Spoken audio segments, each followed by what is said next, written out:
don't mind me. I'm just reading my little book of Shakespeare. Today's topic, or story, should I say, is Twelfth Night. Twelfth Night. It's one hell of a word to say, or what you will. Please fasten your seatbelts. Fasten your seatbelts because you're in for a ride and a half of this mini Shakespeare book. Jokes. Nobody has time for that. Oh, did I ever tell you that I did 12 nights drama school? It was an experience nonetheless. Somebody messaged me that has been following me since I started making YouTube videos. When I used to record, when I recorded my process from first audition to acceptance into drama school, right? Sort of been lurking in the shadows in a non-creepy way, in sort of the best, nicest, humble way possible. And he messaged me the other day, and he was so right in what he was saying. He said, his name's Morgan, and he said, James, to cut a long story short, because he sent me some really lovely paragraphs about a range of things, but one of the things he touched on was my YouTube channel and my YouTube videos and how I've been lacking in energy and just not been making them. And he's so right, because before I went to drama school, my main hobby was making YouTube videos. Whether that was, I was a strong man at one point. I was 100 kilos with probably the same beard as now, and I used to call myself the bearded strong man. I was a teenager making stupid, immature gaming videos. I was an even younger teenager making rant videos and offending a lot of people, and I'm so glad I learned from that experience never to do it again. I've always been making YouTube videos, you know, and so when I auditioned for drama school for the first time in 2013, going into 14, I used to go onto YouTube and watch other people talking about their drama school experiences. And so when I said to myself, when I audition again, because I didn't get in that year, I want to make the same kind of videos, and so I did. Anyway, he said, I've been lacking, blah, blah, blah, no energy, so I want to make a video. I already talked about why I stopped making videos while I was at drama school, but I'll touch on it quickly now. When I got to drama school, I kind of got my first taste of what it would be like to be an actor in the public eye. I'm not saying I was famous or anything like that. I don't have an ego in that respect. But a lot of people saw my videos before they met me as a person. And so what that does is that makes people have a preconceived idea of who you are before they know you as a person. Whenever we all get in front of a camera, yeah, I don't do it so much now because I'm honest and like I've grown from a lot of things, but typically we put a filter on, right? Whether that's changing our accent or changing our voice a little bit or putting on an energy that isn't our natural energy, right? So a few people thought I was a dick, really. And I don't know whether I came across as a dick. I was just trying to do something nice and helpful for people auditioning. But nonetheless, that was their opinion. So I got really insecure about that and was like, fuck this, I'm not making a YouTube video again unless it's something other than vlogs or talking about my life, because obviously people have an issue with that. Anyway, I was too naive at that time. I was moving to London. I was on my own for the first time. I moved from fucking home where I've lived my entire life to a different city, the capital, you know, bear in mind, and I was surrounded by a bunch of people that were totally different to me, which is absolutely normal because everybody was different to each other. And so, you know, I went through some shit, you know, I figured some shit out. I fucking made loads of mistakes. I became really insecure, and that's just a fact. So I stopped making videos. Moving on, I want to make a lovely video today. I will one day, oh shit, talk about my experience at drama school. Maybe soon, maybe not soon. But this video, I wanted to do something pretty sick because, not gonna lie, when I was in London, I saw a lot of films and a lot of theatre, and this is the remnants of what I have left. This.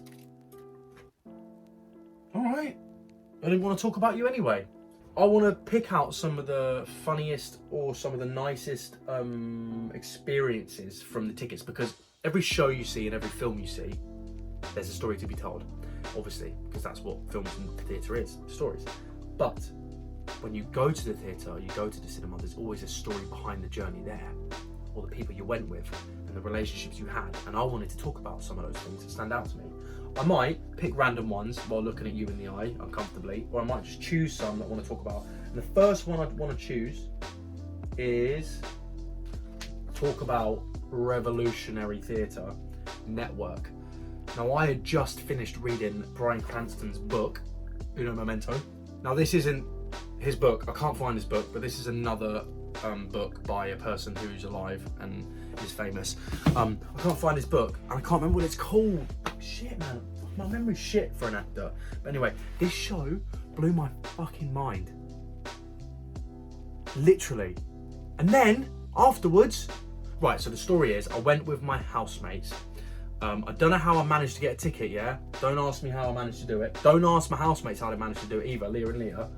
I don't know why I keep calling them housemates, they're my best friends. Don't know how they managed to get tickets anyway, but they were down in the stalls right at the front. I was up in the gods, but regardless, it didn't matter.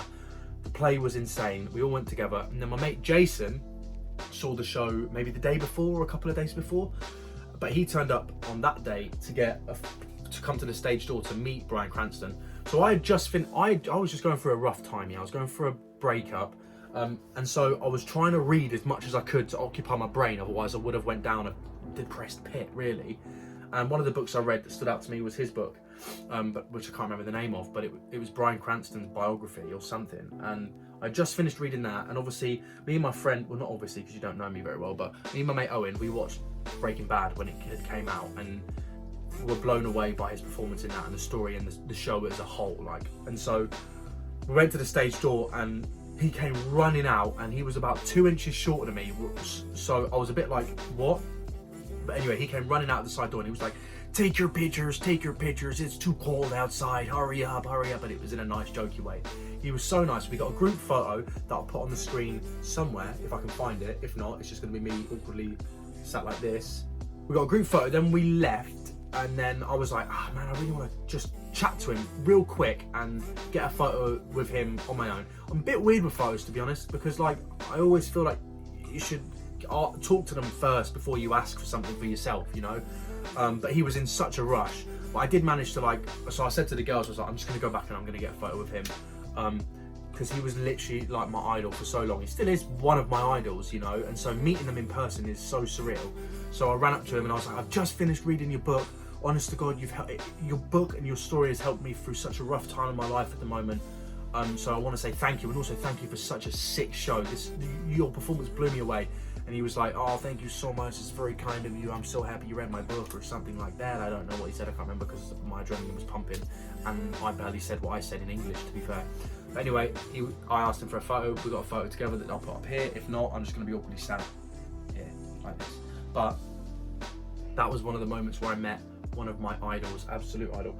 This one, right, is pretty cool. I didn't really like the show that much. No fault of anybody, it's just that I just didn't like the show. And not gonna lie, I'm not gonna pretend to like something I don't like, you know what I mean? I'd rather be honest. But I did and do really like Iwan Rion. The reason why I want to talk about this show is because I went on my own, and at the end of the show, I went to the stage door and I got to meet him as well. I made sure that I had a conversation with him, and I found out a fun fact that he started rehearsals a week late because he had just had a baby. So he had just become a father before he had to start rehearsing for that show. And so he did 3 weeks of rehearsal, whereas everybody else did 4 weeks of rehearsal. What else is there that's quite cool? Les Mis. Let's just talk about Les Mis because, let's face it, everybody's seen Les Mis. It's gone to London. If you haven't, wait till the pandemic has calmed down and go and see it when it opens up again. But I've seen Les Mis actually 3 times. Twice I've seen the actual musical, and the third time I saw the in concert with Alfie Boe, Michael Ball, and everybody else that was involved, which was nuts. Les Mis is just like my guilty pleasure, you know, and I'm not ashamed to say it. And also, it's a dream job of mine, but I don't have the voice for it. Maybe one day I'll have the singing ability to be Valjean on the West End, but until then, I'm just going to enjoy it from afar and enjoy listening to the soundtrack. Oh, let's do some Shakespeare, because we did start the video off with some Shakespeare. Oh yes, Antony and Cleopatra. Wow. I went to see this show on my own, and I was like 4 seats from the front, I think, as well as I can remember. Anyway, honest to God, Ralph Fiennes and Sophie Okonedo, I'm so sorry if I butchered that, were literally nuts. She was so fierce on stage, and she just like walked in, which sort of like pulled everybody in behind her. And Ralph, I mean, he was so strange in his physicality, but to watch him on stage right up close and personal was just nuts, because he's in I don't want to keep using the word insane, but like he literally is disgracefully good at what he does. And so being up close and it being a Shakespeare play, so not really having any idea what's going on, was just surreal. And they both smashed it, and obviously everybody in the cast smashed it. And I actually bumped into her in the National while I went to just like read a book or drink a coffee or do something posh. she was sat with a friend or someone, and I went up to her and asked if I could take a chair, and then I realised who it was, and I said, I saw you in Anthony Cleopatra, you were amazing. And she was like, all right, weirdo, bye.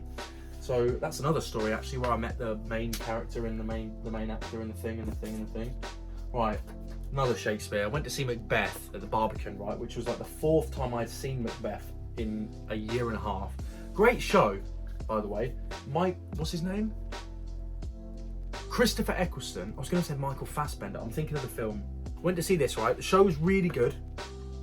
The experience in the auditorium with a person that was sat in front of me wasn't so good, but it was actually really funny and really satisfying to talk about. I was watching the show, and I might have had a little cold, and I didn't bring a tissue in with me, because if I'd have blown my nose, she would have had a massive go at me rather than the tiny massive go at me that she did have. I'm sat here watching this show, bearing in mind I'm all the way at the back, yeah, so I'm nowhere near the front. The actors cannot hear me, and I'm having an issue with my nose. Look at the size of my nostrils, by the way. I can't help it. It's a fucking fat nose, right? Anyway, I'm watching the show, and every now and again, it wasn't excessive, because if it was excessive, I'd have a go at myself, because I know how annoying it is, right? Nobody else batted an eyelid. Nobody else cared. I was already majorly insecure about it, right? Anyway, I was sat, every now and again, every sniff, I became more and more insecure about it, because I was well aware that I was sniffing quite a lot, but not that much. Anyway, about the 4th or 5th sniff into a period of time of sniffing continuously, she turned around and she was like, will you stop sniffing so loud? Have a tissue or something. Anyway, something along them lines, but it was so loud that pretty much everybody in our area, which was the entire auditorium apart from the far left side, turned around and looked at me. So I had thought, well, what is this? Is this Macbeth, or is this the story of James? I was really embarrassed, kind of annoyed that she pointed me out like that. She violated me and made me feel even more insecure. Anyway, parked it, enjoyed the rest of the show, and I carried on sniffing. No, I didn't actually stop. I just kept on using my shirt like this. What else could I have done? Anyway, me and Owen leave, because I went with Owen, my mate, and we're getting back onto the tube. Who do we see on the tube? This same lady with her lady friend. I don't know who she was, her mother, her sister, I don't know, I don't care.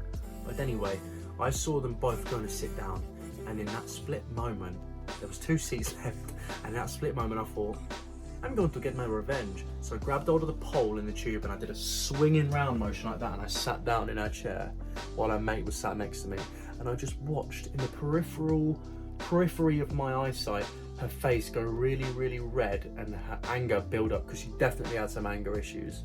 Anyway, I kind of got a little bit satisfied from that, and I think if my memory's correct, I don't know, I can't remember that well, but everything that I've said is true, because that's the main part of the story. But I don't know what I said, because my adrenaline started pumping and I was ready to have a scrap, not gonna lie.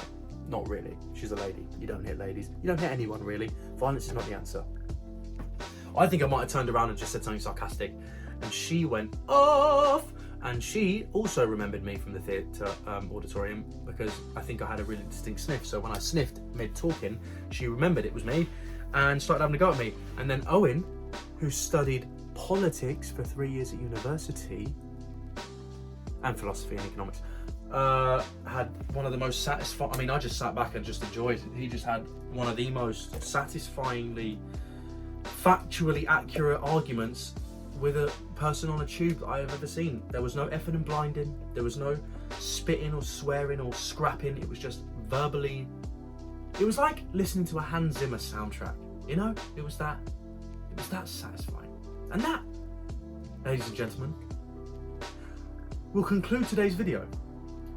Obviously, there are a lot more. Oh my god, I don't want to lift it up because it's all falling off. There are a lot more, so maybe if people enjoy the video, I will do more, but if not, I might not do another one. But actually, I take it back. If you do not or do enjoy the video, I will do more anyway, because this is for me and not for you. I will now finish the video by starting the entirety of Twelfth Night, or what you will. Twelfth Night, or what you will, like William Shakespeare. Just joking. I finished Our South with a first-class honours degree in acting. I haven't graduated yet because COVID-19, which is fine but not fine because it's a global pandemic, but I'm not in a rush to, because there are more pressing things happening at the moment. And I've also signed with an incredible agent at AHA Talent. Her name is Cranston, and so I'm very grateful. Although my 3 years were very much full of ups and downs, I came out on top.